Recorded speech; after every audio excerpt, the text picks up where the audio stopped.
Hello and welcome to Agents of Nonprofit. My name is Alexander Lapa, and I'm here to speak with everyday superheroes helping nonprofits. Joining me today is Sabrina Walker Hernandez to talk about building a board of directors. Sabrina, welcome to the show. Thank you for having me, Alex. I'm really excited to be here. Absolutely. So, before we get started, wanted to know, what is your superhero origin story? That is to say, how did you get started working with nonprofits? Well, like with most, I kind of fell into it, but really, I say that, but I grew up in the church.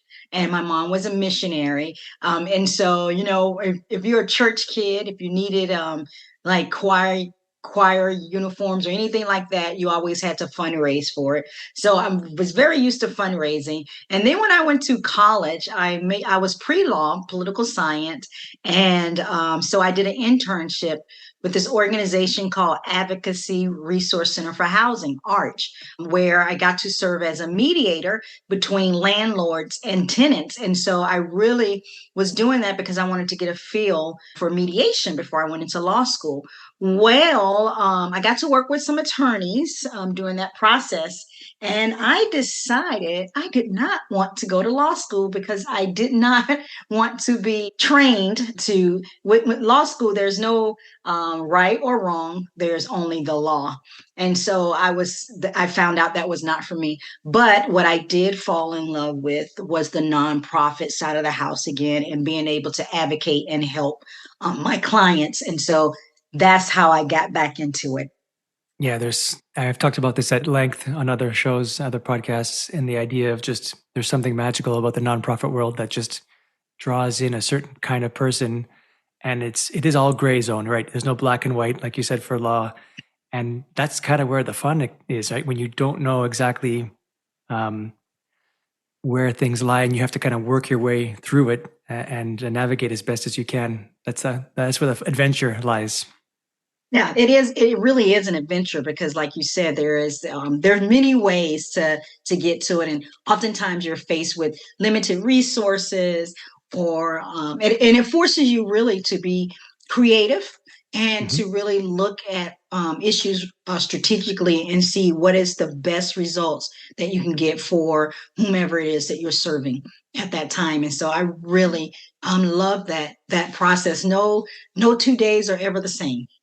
And speaking of which, and in part why we've chosen this particular topic for today is because you are serving, you told me, on 5 different board of directors. And I'm curious to know if you could just, high level, what are those boards and how do you help? Well, people, I say 5 boards and they go, oh my God, but I will say that 2 of those boards are fundraising boards. I truly believe, I started out believing that you should only serve on one fundraising board at a time, but this great opportunity came up for me. So I serve on a startup nonprofit board and then a more established nonprofit board. And so I was able to manage both.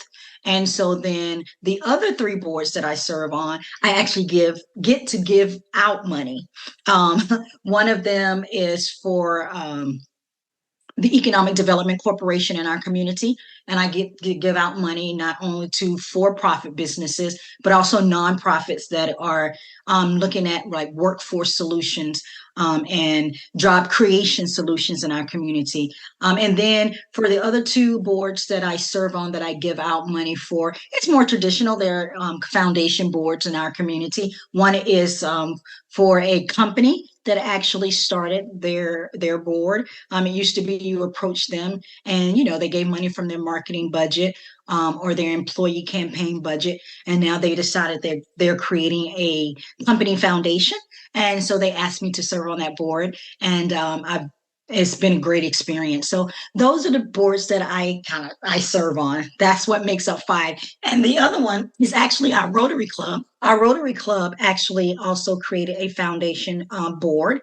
And because we had a very successful event for the last 15 years, that's raised over $100,000. And we have about $1 million in an endowment, and we give out about $60,000 a year to our community. And so I serve on that board and get to decide where the money is going to go in our community. So it's fun when you're giving out the money, not so much fun when you're asking for the money.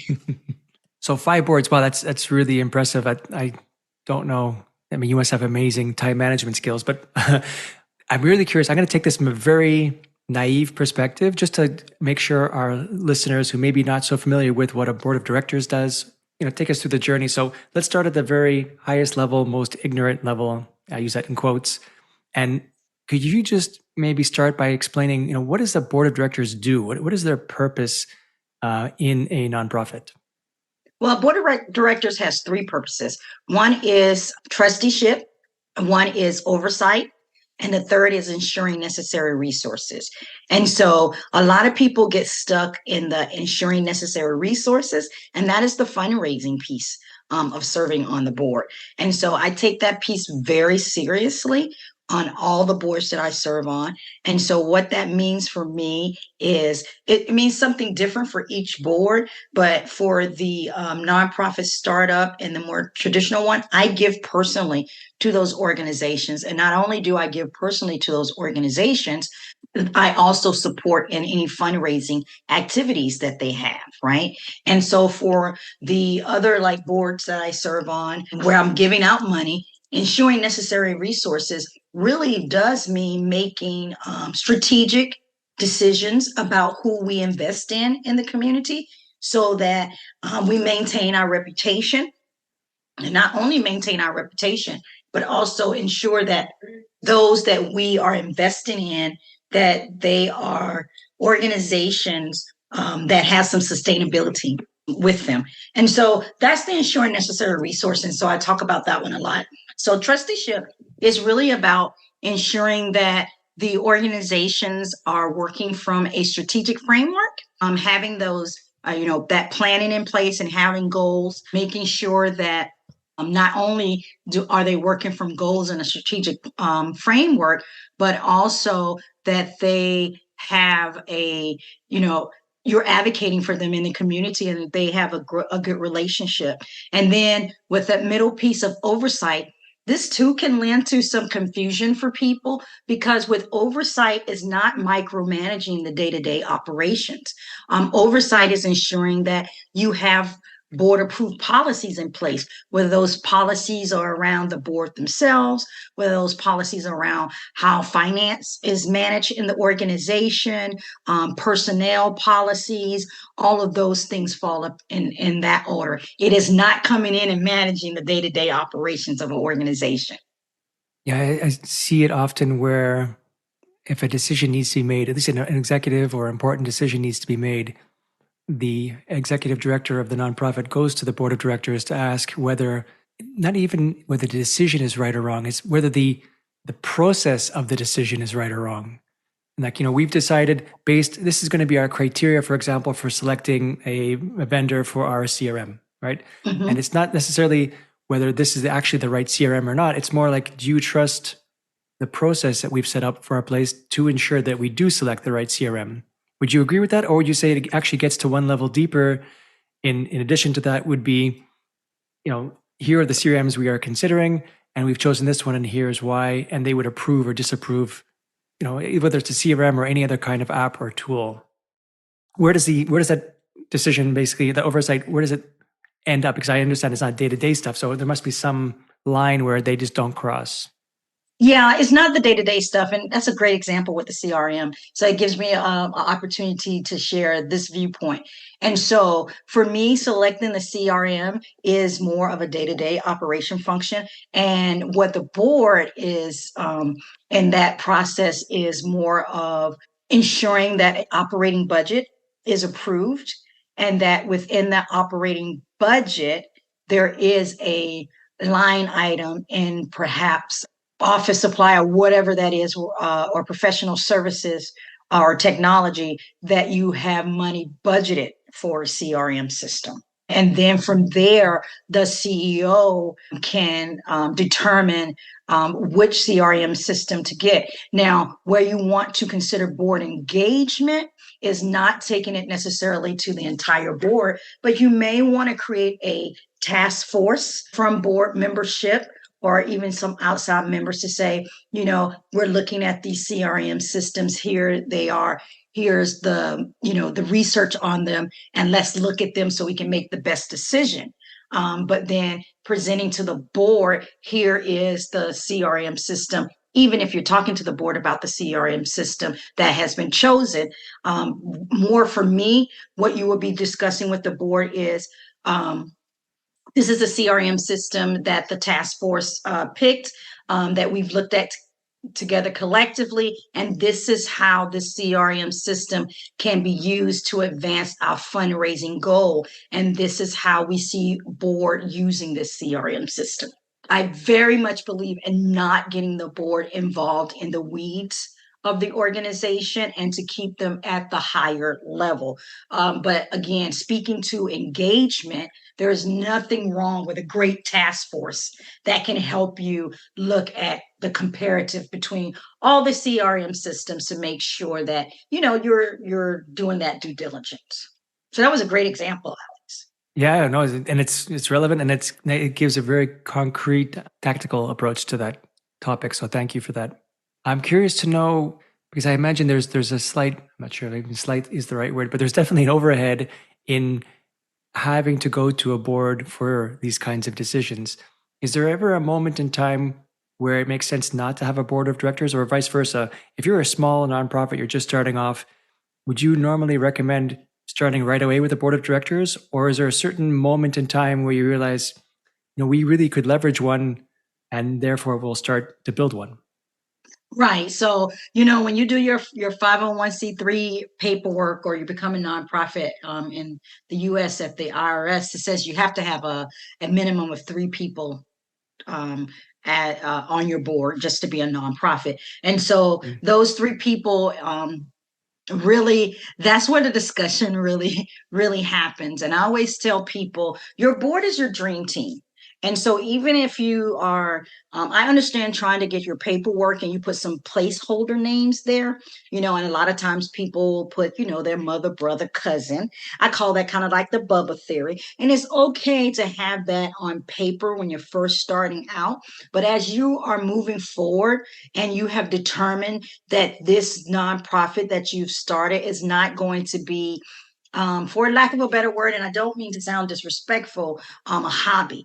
So you have to ask yourself, what is my nonprofit going to be? Am I going to be a organization where I'm raising like $15,000 because I want to help, one, give out a couple of scholarships in the community, or I want to help one, let's, for example, cancer patient. Well, if that is your goal, then it's okay to have those three board members, because you're going to put on maybe, one event, or you're going to, ask a couple of family members for money to get to your $15,000. And that's what you want to do. And that's okay. There's no right or wrong. But if you went into this and you started a nonprofit and you really want to grow this into a sustainable organization that, is going to grow over the years, from a startup and then going into the next phase, and eventually maybe be a multi-million-dollar organization, then you need to really think about who your board will be. And you'd have to be strategic around that. So even with that ladder model in mind, it's okay to start off with 3 people, but don't exercise that Bubba theory. They need to be people that align with the goals that you want to have, and be very strategic. And then as you move through that, you grow that board. And I always say, from 3, perhaps 5 to 7, because you have to manage all those personalities, right? And then as you mature through this process, a good number is the 15 mark. And then the next level would be maybe like 21 board members, because basically your board again is your dream team, and your dream team is helping you get to the vision that you're trying to accomplish. So let me give you a good example. When I was going through my capital campaign and we were wanting to build a facility, we had about 15 board members, and we did a board matrix. And we looked at that matrix and we realized our vision was to build this building, but we had no one on our board that had a construction background. We had no one on our board that had an engineering background or architectural background. And so we realized we had those gaps on our board. And so when we recruited for our board members, we knew we needed to have someone who owned a construction company, someone, again, who maybe had an engineering background or architectural background or project management background. And so we were very clear about the 4 to 5 people that we wanted to add to our board that was going to help us reach that goal. And so when you're dealing with that, you have to be very strategic and very smart. And so I really encourage people, don't exercise the Bubba theory, which is where you have your mother, brother, cousin on the board, because they know the same people that you know. Right. And a lot of times you get into this and you think, well, especially when you're just starting out, when I need people that's going to help me fundraise. And then you get frustrated because your mother, brother, cousin doesn't really do that. And because they know the same people that you know, or they said yes to you because they were supporting you. They knew you were starting this and you asked them without really you understanding what it meant to be a board member. And so I just tell people, really and truly look at your board as your dream team and analyze it based on that. I'm not a sports person by any means, but I do understand trying to create a championship team that's going to help you get to whatever that is, the Super Bowl or the NBA championship. And so look at it like that. Your board is your dream team, and you need to make sure you have some, star players on your board and some great support players that's going to get you to the next level, whatever that next level is. And I say that next level is based on your goals. Right. So I love the dream team. Yeah, sports analogies work often really well. So, and Bubba team, I love that concept as well. I imagine it's easier to go from like 15 board members to 21 because you've already set that process in motion. But going from replacing your Bubba team to 3, I don't want to say competent, but definitely specialized, focused, strategic options, going from replacing the initial 3 and going from 3 to 5 to 7 requires a lot more care and planning and just finding these people. Like, where would you actually find those initial core team members?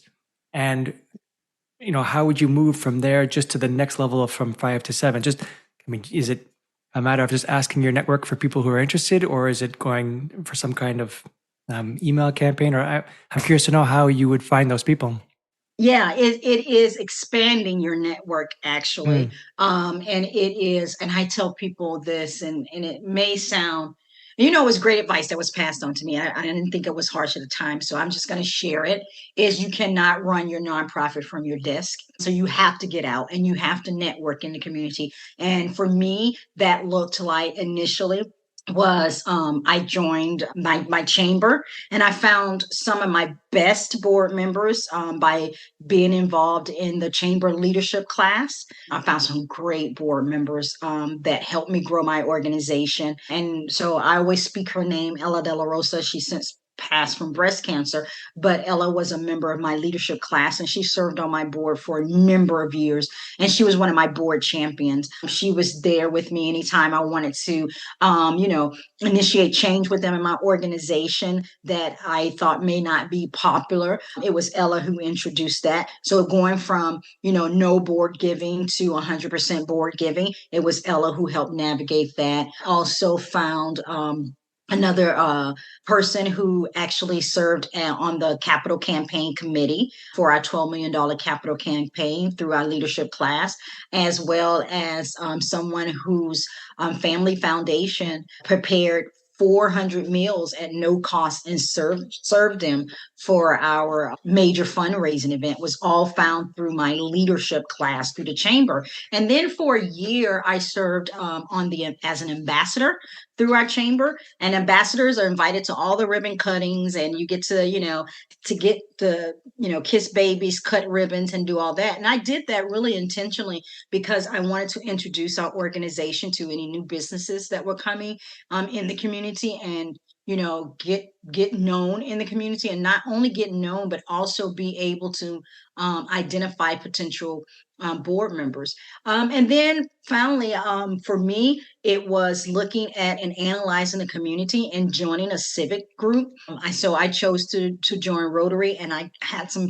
fabulous success with that, and meeting some key people in the community who also served on my board. So those were the two avenues that I took: getting out in the community, getting involved with the chamber, and getting involved with civic groups. So there are many ways to do this, but you can't do it from your desk. You got to get up and you got to get out, and you have to decide where you're going to invest your time. And some people will say, yes, but it costs money to join, to have a chamber membership. Yes, it does. And just because you are a nonprofit does not mean you're not going to have to invest. And most chambers do have like a nonprofit rate, but yes, you do have to invest. And it's not just an investment of money, it's an investment of your time. No one is going to come knocking on your door asking to serve on your board. And if they do, I would be leery, because they probably want it for their resume. And those are not the type of board members that you want. Yeah, it reminds me of the best leaders are the ones who are chosen, not volunteering to be leaders. Mm-hmm.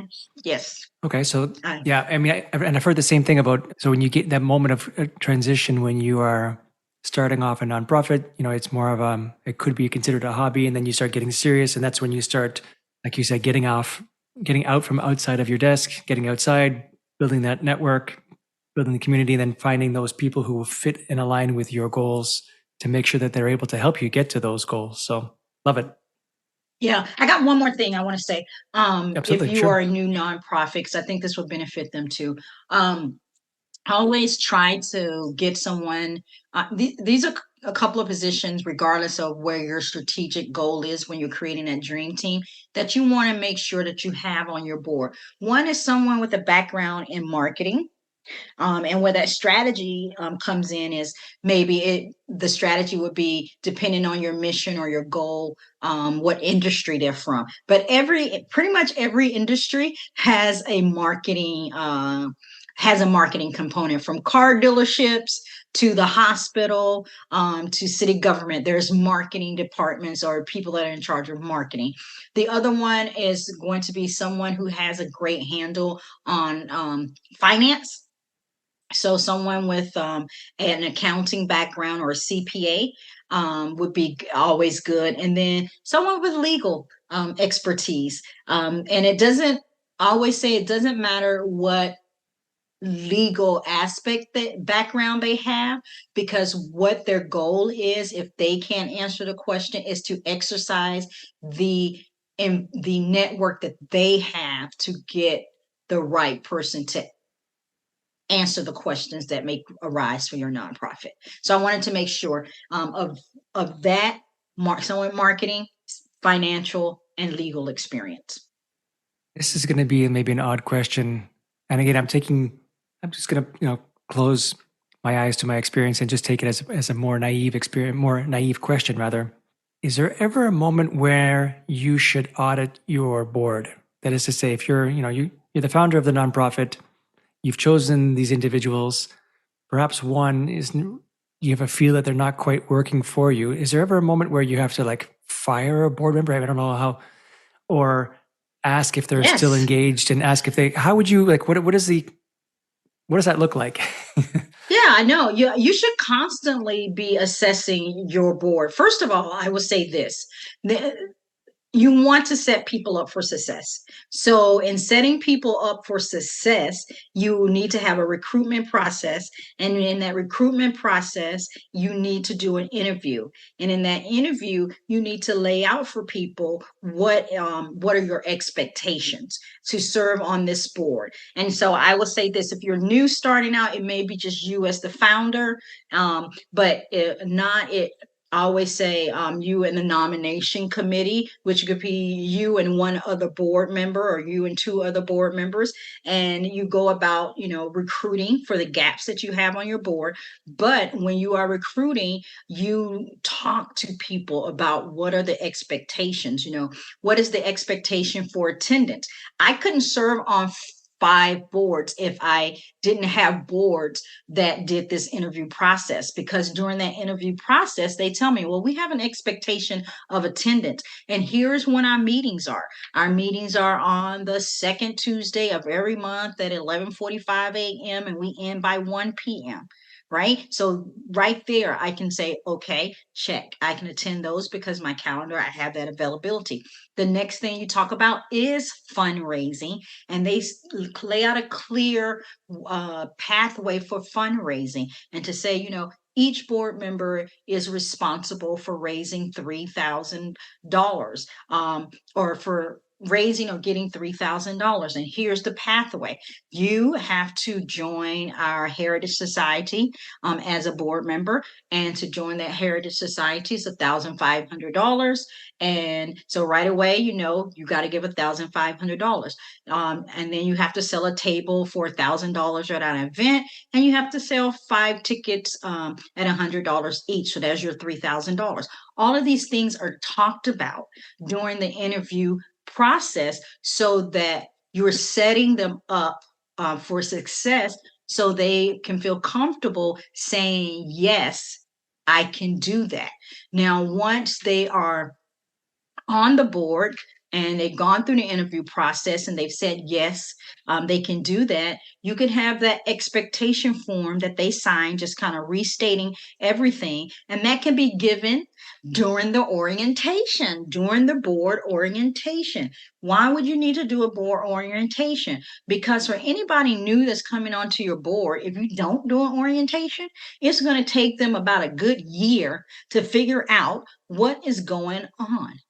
Right? I don't know what is going on. So if you do a good orientation where you share with them, here's the mission, here's a copy of our last 3 sets of minutes, here's our vision, here's the budget, the current operating budget.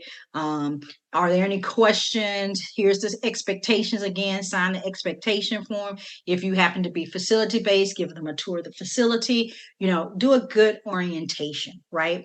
And then from there, after the orientation, one of the things that I like to implement, and I suggest that everyone implement, is that in creating a culture for your nonprofit, I can tell you, for the organization that I ran, we had a very open culture. So at the beginning of every board packet, we had a chart for board attendance. So it had all our board meeting dates, it had all our board members' names, and it had an A if they were absent, a P if they were present. And because we were very serious about attendance. And if you missed 3 or more meetings, then the board had the option to vote you off. And so we did not want anybody to be blindsided by it, and we wanted it to be a focus. So it's in the beginning packet of our board meeting packets every month. And so people could see it, and other board members could see it, and it was about that full accountability process. Not only was that there, on a quarterly basis, we every month we included a chart that said, I had a board member that was a statistician, to be very honest, and she created this Excel chart where for every $1,000 people raised, they got a point. For every meeting they attended, they got a point. But the whole goal was for the board to each board member to gain 15 points for the year.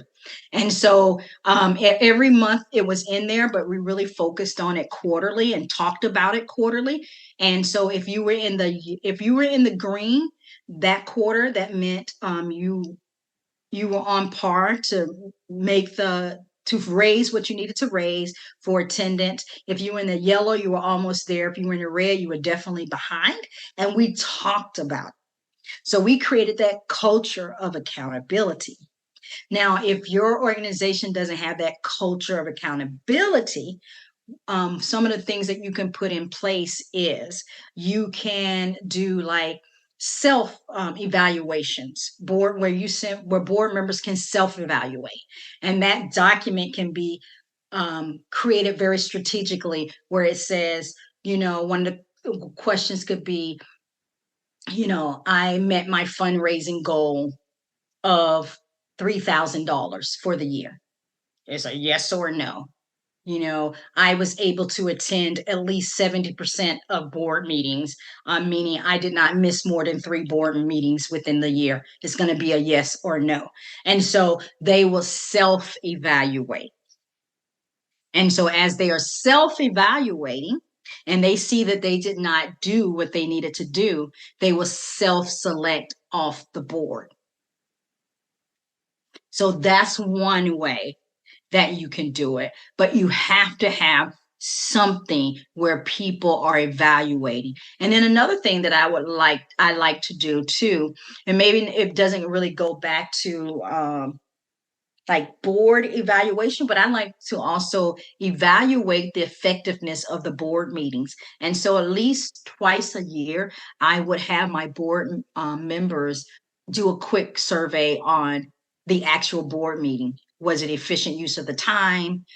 More closed in questions, but was it efficient use of the time?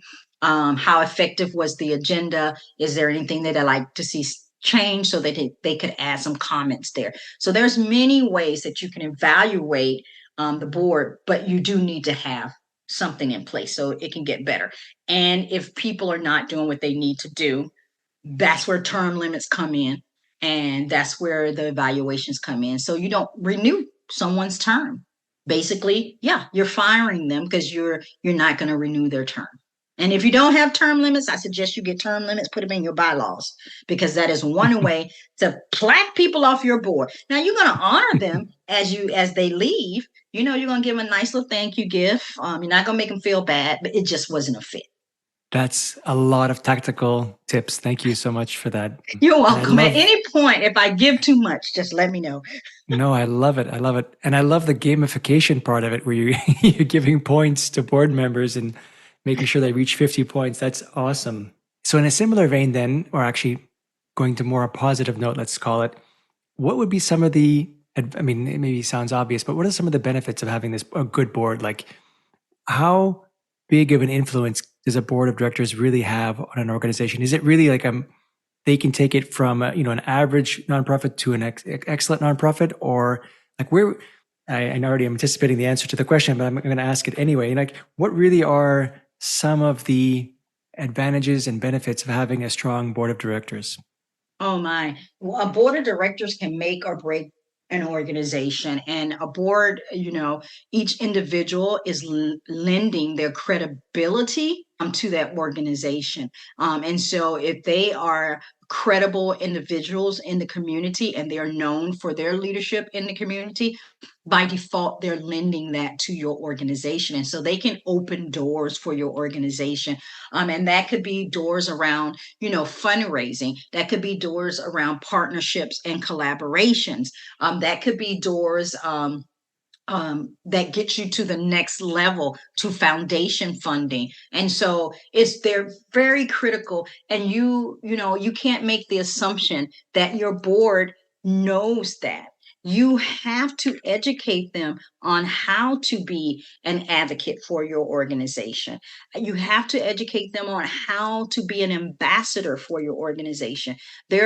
And so, because look, they can be the best community leader out there and love your organization, but if you haven't trained them to say, when you're at a Rotary meeting or a chamber meeting or city council meeting, whatever meeting that is, here's the speaking points that we want to focus on for our organization. Here's our elevator, pitch. And we want all our board members to be saying the same thing, so it's not, confusing. So one person saying this and one person saying that.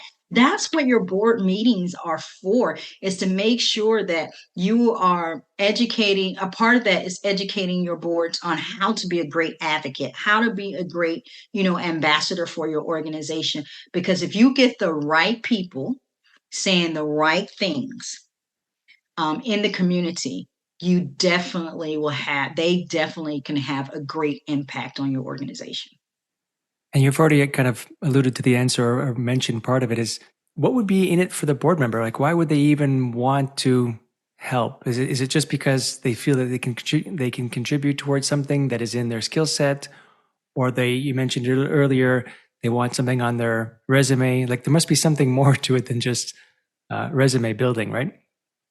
Yeah, there's definitely something more to it than resume building. I mean, why do I serve on 5 boards? Why do you? Yeah, right. So I do it because I want to help my community. I want, look, we humans, we're givers. And so really it's about setting up your organization to be the recipient of that giving. And so making sure that the people that you recruit to your board has a passion for the clients and for your mission, because they're going to give. It's just about, you know, are they going to give to you their time, their talent, and their treasure? And so you're positioning yourself for that. It actually feels good to give back. And you have to remember that. I think a lot of times that nonprofits come with this mentality of a servitude as opposed to coming in service. You are coming in service to your community and to your board members to say, here's the problem, we have this solution, and we invite you to be a part of that. And people want to be a part of success. And so I try very hard to tell nonprofits, especially when you're recruiting board members and donors, it's all the same conversation, because your board members are donors too. And let's not forget that. So don't take them for granted. But nobody wants to join something that is a sinking ship, or something, or someone to say, we can't do this without you, or if you don't help us, this could go away. No, they want to be a part of a solution, a successful solution. And so you present it in that way. Um, Here's the problem. Here's what we are doing to solve that problem. And we invite you to be a part of that. I will jump on a winning team anytime, because there is burden if it's not, a group of people are not working together towards that goal, whatever that goal is. Yeah, I think the giving back part, once you start realizing in life that one of the greatest rewards is to give your time and to help, as opposed to just take. It's Yeah. a magical moment. Let's just call it like that. It feels good, it feels It good. definitely, and especially if you can use your particular skill set in helping an organization be better and stronger. Right, right. It's not a heavy lift. It's not a Hmm. heavy lift when you specifically tell me I'm recruiting you for the board because this is your why. When I got recruited to the museum board, they did a very good job in saying, this is why we're recruiting you to this board. You have this background. This is where we're trying to expand our program, and we want you to come on board to help with that. Very clear, very specific. I understood the why, and I didn't have to guess at it. And then they set it up where I could shine in those spotlights. And so, if the more you can do that for the people that you're trying to recruit to your board, the better it will be. Um, why are you recruiting me? Where do you see my talent fitting? And not only that, my talent fitting, you're giving me, this is what at minimum the expectation is, and here's the pathway. I mean, you can't beat that when it's that crystal clear. Absolutely, totally agree. I'm curious if there's anything, and I'm looking now on the from the nonprofit perspective, just because I like talking about tools and technology. Is there anything that a nonprofit can use to help them with their board of directors? I mean, you talked about that informational booklet at the beginning, which is a great resource to onboard the nonprofit board member. But is there anything that you can think of or add that would help in terms of technologies, Yeah, managing, organizing? Yeah. yeah, there's a lot of things out there, of course. There is there's Boardable, which allows for a communication portal, where all communication can be housed for your board members.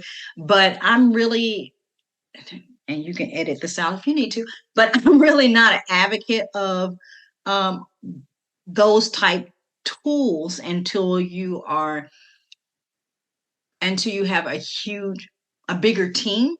I think a good old Google Drive works just as well, where you can put shared documents in there. If you're having a fundraising event, here's the sponsorship packets in there, the case for support is in there, the board roster is in there. All the tools are in that drive, and making sure that your board members know about that drive and they have access to that drive, and don't get frustrated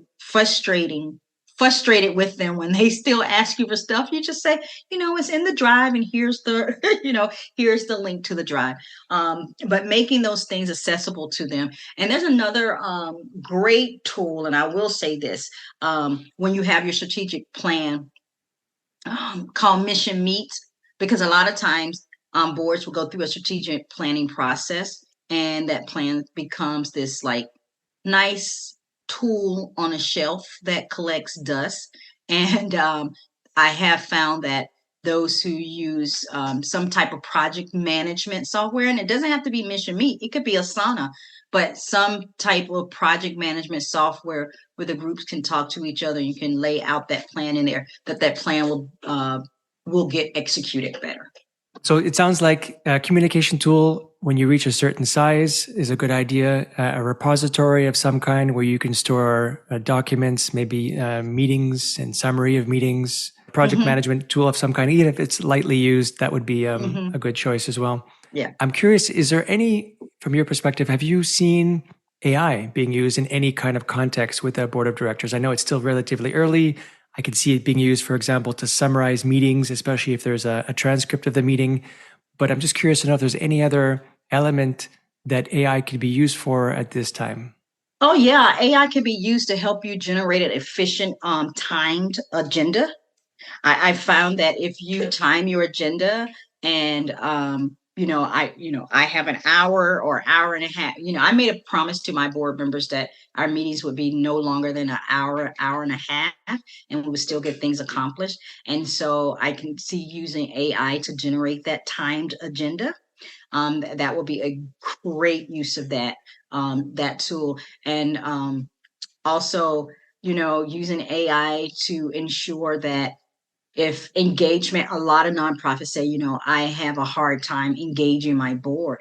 The AI to me is like such a great brainstorming partner. Of course, it's all about the prompts, but I would use AI for those type brainstorming questions. And then in terms of looking forward, I don't know, like I like asking this question as we're kind of exiting the idea of, and I'm not even sure how to phrase this in this context, but is there any trends or future trends or changes you see that you can see going in this to the future as well in terms of in the context of a board of directors? Like, is it becoming easier or harder to find board of directors, or is any kind of like these kinds of trends that appearing in your on your radar? I know that people are talking about the conversation around governance and what that means. And I want people to understand that the discussion between governance and oversight, I guess, is what a lot of people are talking about, and understanding that oversight is not micromanaging, right? And also understand when you're having a conversation around governance, that governance looks different depending on the size of the organization. And so people are starting to delve into that more. And this thing about, and this is one of my soapbox issues too, this thing about, my board is not a fundraising board. That doesn't exist. All boards are fundraising boards, or my board is a working board. All boards are working boards. It just depends on the development of the organization, defines what that work is. And so I'll give you a good example. For the startup organization that I serve on, that work could be literally me driving from a Dollar General to Dollar General looking for towels and taking those to the vendor to get the embroidery put on the logo, the logo embroidered on the towel, and then taking those towels to the actual event and distributing them. That's the work, because there's no paid staff. Whereas for the museum board that I serve on, I don't have to do that. That is not the work, because we have a staff person that would do that. But the work then in that same event would be me getting up and saying thank you to the volunteers that were at the event, delivering whatever our key message is for the event. And so the work, right, looks different, but they're all working boards and they're all fundraising boards. And when you say my board is not a fundraising board, basically you are buying into this lack of diversification for your organization, because you're saying that we are an organization that has depended on one source of funding, whether that be a grant. In most situations it's a grant. We have not forced our board outside of their comfort zone to do an event or to ask face-to-face for gifts. And so I really wish people would stop saying my board is not a fundraising board. Wise words. Sabrina, this has been awesome. There's a lot of great content in here, but I imagine we've only scratched the surface in what could be asked. So how would people listening to this be able to reach out to you if they have any follow-up questions? Yes, just go to my website at www.supportingworldhope.com. From there, you can hit me up on all the LinkedIn's and the Facebooks and the Instagram. But just remember, www.supportingworldhope.com. Fantastic. Sabrina, thank you so much for joining me today. Thank you. All right, that's it for today. I'm Alexander Lapa, and I hope you join me again in the next Agents of Nonprofit.